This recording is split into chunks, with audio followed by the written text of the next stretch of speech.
আসসালামু আলাইকুম।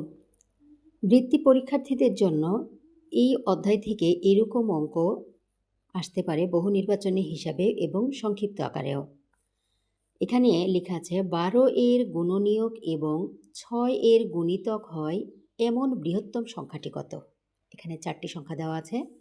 তাহলে প্রথমে আগে আমরা খেয়াল করব, এখানে লেখা আছে যে ১২ এর গুণনীয়ক এবং ৬ এর গুণিতক। তাহলে প্রথমে আগে আমরা ১২ এর গুণনীয়কগুলো বের করে নিব।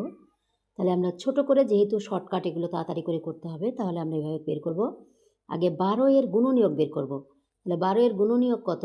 যেমন ১ গুণ ১২, ২ দিয়ে ১২কে ভাগ যায়, ৬ দুগুণে ১২, ৩ চারে ১২। আর কোনো কিন্তু সংখ্যা নেই। তাহলে ১২ এর গুণনীয়কগুলো কত হলো? এখানে ১, ২, ৩, ৪, ৬ এবং ১২। এগুলো হচ্ছে ১২ এর গুণনীয়ক। এবার বলছে ৬ এর গুণিতক এমন বৃহত্তম সংখ্যাটি কত?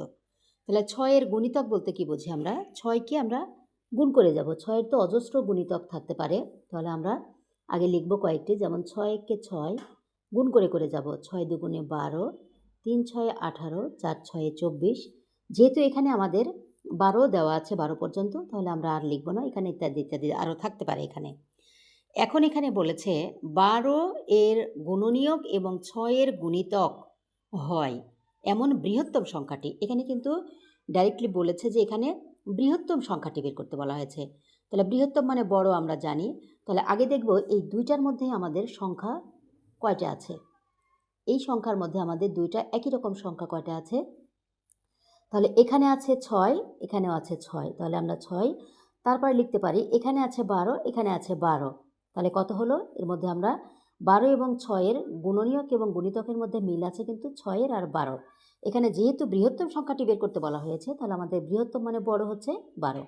তার মানে আমরা এখানে কত করব? এখানে যেটা ১২ এখানে দেওয়া আছে ১২, তার মানে এর সঠিক উত্তর হবে ১২। এভাবে সংক্ষিপ্ত প্রশ্নও আসতে পারে, আবার বহুনির্বাচক প্রশ্ন এই আঙ্গিকে আসতে পারে। আশা করি সবাই বুঝতে পেরেছেন। ধন্যবাদ সবাইকে। আসসালামু আলাইকুম।